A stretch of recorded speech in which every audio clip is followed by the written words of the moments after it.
Dans cette vidéo, on va voir ensemble que faire lorsque l'on dépasse le seuil de TVA en micro-entreprise. Salut la communauté des freelances, j'espère que vous allez bien. Aujourd'hui, une nouvelle vidéo liée à la TVA. On va faire du pratico-pratique puisque tu l'as certainement remarqué, depuis le 1er janvier 2018, les freelances peuvent être tout simplement assujettis à la TVA lorsqu'ils ont une micro-entreprise. Alors attention, il faut bien faire la distinction entre seuil de micro-entreprise et seuil de TVA et c'est justement ce que l'on va voir dans cette vidéo. En tout cas, je remercie forcément Freebie puisque ça vient directement de leur article de blog. Alors Freebie, je pense que tu connais maintenant à force sur la chaîne. C'est tout simplement un outil de facturation pour freelance qui te permet de gérer tes devis, tes factures, de gérer ta trésorerie. Et c'est ce que j'utilise maintenant au quotidien depuis quasiment 2 ans. Et franchement, c'est super, c'est totalement en perpétuelle évolution. Et il y a notamment l'application mobile qui est sortie récemment où tu peux justement suivre tes comptes assez rapidement sur ton smartphone. En tout cas, tu le sais très bien, si jamais ça t'intéresse, n'hésite pas à aller directement dans la description. En utilisant le code JOHAN2, tu as droit à 2 mois offerts. Donc juste pour tester, donc n'hésite pas au moins à tester, à regarder ce que tu en penses. Et si ça te correspond, n'hésite pas justement à peut-être te lancer dedans. Mais également le code promo JOHAN20 qui te permet d'avoir 20% de réduction sur les abonnements que tu pourrais prendre sur Freebie. Bon, maintenant n'attendons plus et allons directement dans le cœur du sujet. Commençons tout d'abord avec le régime de franchise en base de TVA blablabla. Alors juste petit rappel, la TVA c'est la taxe sur la valeur ajoutée. C'est un impôt basé sur la vente de biens et de services qui est ensuite reversé à l'État. Elle a d'ailleurs été spécialement conçue pour les consommateurs et est payée indirectement sur tous les achats du quotidien. Sauf que l'État ne prélève pas la TVA lui-même, mais passe par des entreprises imposées. Ce qui veut dire que la facture de l'entreprise intègre directement cette taxe qui va être payée par le client. Les factures hors taxe achetées n'intègrent pas la TVA et les factures TTC, toutes taxes comprises, comprennent la TVA. Ainsi, toutes les entreprises individuelles et les sociétés doivent restituer la TVA qu'ils ont récoltée à l'État. Et les micro-entreprises profitent d'une exonération de TVA jusqu'à un certain seuil de chiffre d'affaires. Et donc cette exonération, c'est ce qu'on appelle la franchise en base de TVA. Cela veut simplement dire que les micro-entreprises exonérées de TVA ne vont pas mentionner la TVA sur leur facture, mais en contrepartie, elles ne pourront pas tout simplement récupérer la TVA sur leurs achats professionnels. Du coup, venons-en aux chiffres. On va justement voir quel est le palier maximum que tu puisses atteindre pour rester exonéré de la TVA en micro-entreprise. Alors attention, petit disclaimer, ces plafonds peuvent justement changer dans le temps. Donc si jamais à un moment donné, la vidéo n'est plus à jour, n'hésite pas à regarder directement le commentaire épinglé sous la vidéo, comme ça tu vas pouvoir voir les derniers plafonds qui ont été actualisés par l'État. Les activités commerciales et d'hébergement, c'est 85 800 € de chiffre d'affaires annuel ou bien 94 300 € si l'année précédente tu n'as pas dépassé les 85 800 € de chiffre d'affaires annuel. Les activités de prestation de services et les professions libérales relevant du BNC et du BIC, c'est 34 400 € ou 36 500 € si l'année précédente tu n'as pas dépassé les 34 400 € de chiffre d'affaires annuel. C'est pour cela qu'en 2019, j'ai choisi de m'arrêter à 36 450 € à la fin de l'année justement pour éviter de dépasser ce palier. Ça me permettait, si jamais en 2020, j'avais un moins bon chiffre d'affaires, justement d'éviter d'avoir de la TVA. Bon, finalement, ça n'a pas été le cas puisqu'en juillet, j'ai dépassé le plafond, mais ça me permettait justement d'avoir une année de répit si jamais j'avais eu un mauvais chiffre d'affaires. Donc clairement, ce que je te conseille, c'est n'hésite pas à regarder bien dans le détail les différents paliers, les différents seuils. Comme ça, tu pourras voir si oui ou non tu vas dépasser le plafond et passer en TVA. Après, c'est pareil, tu peux très bien passer en TVA spontanément, mais après, c'est à toi de vérifier si tu travailles uniquement avec des professionnels ou non et voir si c'est vraiment utile pour toi. Tu vas notamment voir qu'il y a une série de vidéos qui vont être liées à ça. Est-ce que c'est intéressant de passer en TVA, récupérer la TVA de tes achats professionnels, etc. Et donc tout ça, n'hésite pas à regarder directement dans la description puisque je te mets tous les liens des vidéos associées. Mais fais énormément attention à ta première année parce que l'ensemble de ces seuils sont proratisés. Cela veut tout simplement dire que tout ce que je t'ai présenté précédemment, c'était sur 12 mois. Donc si ta première année démarre justement à une date précise, par exemple en juillet, dis-toi juste une chose, c'est que tu as uniquement la moitié de l'année. Donc les seuils que je t'ai présentés précédemment vont être divisés par 2. Ces seuils de micro-entreprise vont vraiment être déterminés en fonction de la date de début de ton activité et la fin de l'année. Donc cela veut dire que si tu démarres ton activité le 1er juillet, les seuils seront divisés par 2. Si jamais tu démarres ton activité le 1er octobre, tu dois diviser les seuils par 4. Donc n'essaie quand même pas d'avoir 10 000 € de chiffre d'affaires au mois de décembre. Tu vas directement exploser les seuils en proratisant. Mais pas de panique, si tu dépasses ces seuils de TVA la première année, tu ne paieras la TVA qu'à partir du 1er janvier de l'année suivante.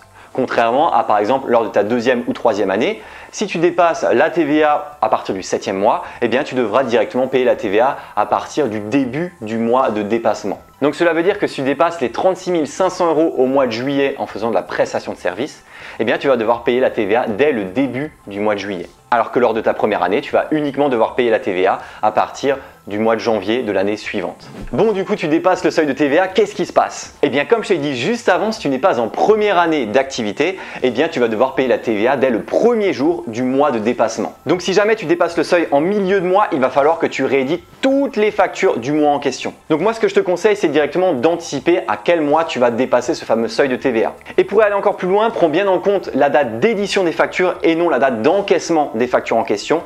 Donc, si par exemple, tu as réussi à faire l'édition des factures jusqu'à 36 200 €, eh bien même si tu as actuellement sur ton compte uniquement 33 200 € de chiffre d'affaires encaissé, eh bien passe directement en TVA le mois suivant puisque on sait très bien que l'encaissement peut survenir 2 mois plus tard, mais justement c'est l'édition de la facture qui est pris en compte et non l'encaissement de la facture en question. Alors première chose que je peux te dire, eh bien c'est tout simplement félicitations, puisque si tu as réussi à dépasser le seuil de TVA avec ta micro-entreprise, eh bien avant de se dire c'est relou la TVA et tout ça, eh bien c'est que déjà que ton activité fonctionne, tu as réussi à dépasser un certain seuil, un seuil qui est relativement bien, donc déjà tu peux te féliciter pour ça. Maintenant, ce qui est sûr, c'est que la première chose à faire, c'est de contacter ta SIE, donc c'est tout simplement le service des impôts des entreprises. Et pour ça, eh bien, en fait, c'est les impôts, hein, c'est les impôts des professionnels. Donc, ce que tu dois voir déjà dans un premier temps, c'est à qui tu es rattaché. Par exemple, si tu habites à Toulouse, peut-être que tu seras rattaché à Toulouse. Moi, par exemple, j'habite à Strasbourg, mais vu que mon entreprise a l'adresse justement d'une petite ville d'Alsace, eh bien, je suis rattaché à cette petite ville d'Alsace. Donc, si jamais tu veux savoir quelle est ta SIE, eh bien, pour ça, tu peux aller dans la description, je t'ai laissé les liens, ou bien tu peux directement rechercher sur Internet.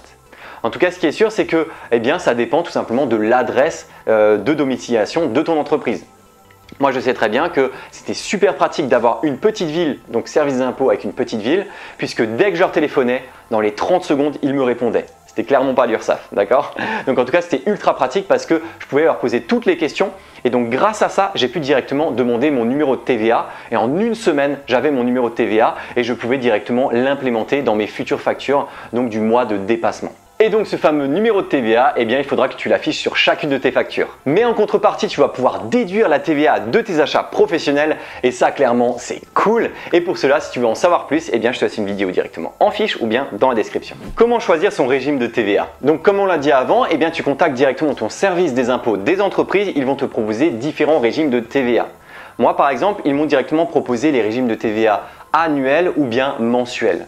De mon côté, j'ai choisi le mensuel, je te dirai ça un peu tout à l'heure. Mais ce qui est sûr, c'est que tu as des entreprises qui peuvent payer la TVA une fois par an, une fois tous les 3 mois, une fois tous les mois. Et justement, c'est avec eux que tu vas directement vérifier ce que tu préfères. Le régime réel normal de TVA. Et donc ce terme qui paraît complexe, eh bien c'est tout simplement le régime classique de TVA. C'est que tu dois payer la TVA tous les mois. C'est ce qui est obligatoire pour les grandes entreprises. Ça veut dire qu'ils doivent déclarer la TVA tous les mois avec la TVA collectée et la TVA déduite.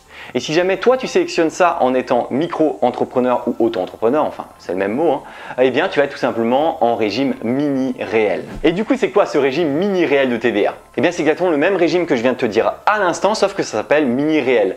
Mais l'avantage c'est que tu restes dans la fiscalité de la micro-entreprise. Tu n'es pas obligé de passer à un stade d'entreprise individuelle ou bien de société. Donc ta TVA, tu la payes tous les mois avec la déclaration de la TVA collectée, TVA déduite, et si jamais tu as acheté beaucoup de matos et que la TVA déduite est supérieure à la TVA collectée, eh bien c'est même l'État qui va directement te donner de l'argent. Pour moi, c'est clairement la meilleure option pour réussir à gérer au mieux ta trésorerie en tant que micro-entrepreneur. Le régime réel simplifié. Dans ce régime, tu ne déclares la TVA qu'une seule fois par an avec la TVA déductible et collectée. Et tu payes la TVA 2 fois par an à l'aide d'acomptes semestriels qui sont justement au mois de juillet et au mois de décembre. Concernant l'acompte du mois de juillet, il s'agit de 55% de la TVA due de l'année précédente. Et l'acompte du mois de décembre correspond à 40% de ce montant avec une régularisation avec la déclaration suivante. Alors clairement, le seul avantage selon moi, c'est de ne pas trop s'embêter avec l'administratif, uniquement 2 fois par an. Mais clairement, au niveau de la trésorerie, c'est pas ce qu'il y a de tip top puisque ça t'oblige justement à accumuler 6 mois de TVA à reverser de manière ponctuelle comme ça au même moment à l'État. Et en plus, bon, c'est 55%, 40%, régularisation. Enfin, tu me diras, c'est pas forcément ultra clair non plus. Alors clairement, ce que je pourrais te conseiller, c'est que de mon côté, j'ai choisi le régime mensuel. De cette manière-là, j'ai une gestion de la TVA qui est tout simplement lissée sur l'ensemble de l'année. Et puis finalement, une petite déclaration tous les mois. Voilà, fin du mois, je fais ma compta. Facture, devis, encaissement et TVA, tout est bon, tout est bien. Donc forcément, merci Freebie. Et avant de finir cette vidéo, j'espère que ça t'a plu. N'hésite pas à laisser un petit like si jamais tu veux soutenir justement mon travail et la chaîne. N'hésite pas également à partager la vidéo à des micro-entrepreneurs qui auraient besoin justement de ces informations parce qu'ils se rapprochent du seuil de la TVA. Et n'hésite pas également à t'abonner à la chaîne si tu n'es pas encore abonné. En tout cas, maintenant, pour terminer, on va tout simplement voir, ai-je un risque de sortir de la micro-entreprise? Alors attention, les seuils de micro-entreprise et seuils de TVA n'ont rien à voir. Fais bien attention à ça. Je pense que tu l'as notamment vu avec ma vidéo justement sur la TVA en freelance. C'est que d'un côté, tu as un seuil qui va tout simplement te faire passer en TVA et le second seuil va te faire sortir de la micro-entreprise. Donc avant 2018, effectivement, il n'y avait qu'un seul seuil et tu étais obligé de sortir de la micro-entreprise. Aujourd'hui, ce n'est plus le cas. Tu as une seconde sécurité qui est doublée, qui te permet d'avoir un chiffre d'affaires beaucoup plus conséquent. Et donc, au moment où je sors cette vidéo, le seuil de sortie de la micro-entreprise en vente de produits, c'est 176 200 € de chiffre d'affaires annuel. Et du côté des prestations de services, c'est 72 600 €. Mais ne t'inquiète pas, de toute façon, dans une future vidéo, on verra les petites astuces que tu as la possibilité de mettre en place pour justement éviter de faire ce déplacement de seuil de micro-entreprise. Mais bon, bien entendu, si jamais tu dépasses du coup ces 2 années consécutives, ce fameux plafond de plus de 70 000 ou 170 000 € en vente et en prestations de services, justement, tu vas automatiquement basculer en entreprise individuelle et tu as tout à fait la possibilité, si tu souhaites, de basculer en SASU ou bien en autre statut d'entreprise ou de société individuelle. En tout cas, tu auras forcément un courrier avec accusé de réception qui va justement t'alerter de ce changement administratif. Et si jamais tu es en désaccord avec ce courrier, tu as un mois pour contester cette décision. Mais bon, clairement, si tu dépasses 2 années consécutives ce chiffre d'affaires, c'est clairement ton activité fonctionne très bien, surtout tout seul. Donc clairement, je me fais plus trop de soucis pour toi. Mais ce qui est sûr, c'est que, on le verra dans des prochaines vidéos, ça peut rester intéressant de rester en micro-entreprise. Moi, je te le donne en mille. J'ai tout simplement contacté un expert comptable et on a fait un peu les calculs. Pour moi, il n'y a aucun intérêt que je sois en dehors de la micro-entreprise. Je vais dépenser beaucoup plus d'impôts et je vais moins gagner en net à la fin du mois en étant en entreprise individuelle plutôt qu'en étant en micro-entreprise. Donc, ne pense pas finalement que la micro-entreprise, au bout d'un certain temps, il faut forcément partir. Pas forcément. Tu pourrais très bien le rester à vie si, on va dire, l'ensemble des conditions restaient telles quelles comme ça. Et voilà, maintenant, avec cette vidéo, tu sais quasiment tout sur le dépassement du seuil de TVA. Comment ça fonctionne, qu'est-ce que tu dois faire, est-ce que c'est grave ou non docteur. En tout cas, moi ça m'a fait plaisir de faire cette vidéo et de t'apprendre tout ça directement sur la chaîne. J'espère que ça t'a plu, n'hésite pas à laisser un like et un commentaire tout simplement pour apporter ton soutien à la chaîne et à mon travail. En tout cas, moi ça m'a fait super plaisir. Et puis de toute façon, si jamais tu as des questions, comme d'habitude, les commentaires.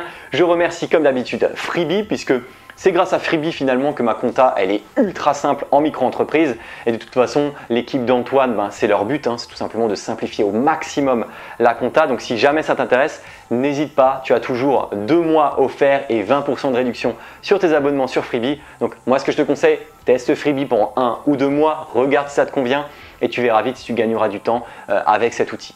En tout cas, je te remercie d'être resté jusqu'à la fin. Il n'y a que les meilleurs qui sont ici. N'hésite pas à le marquer en commentaire. Et puis, je te dis à très bientôt pour des prochaines vidéos pour toi, freelance.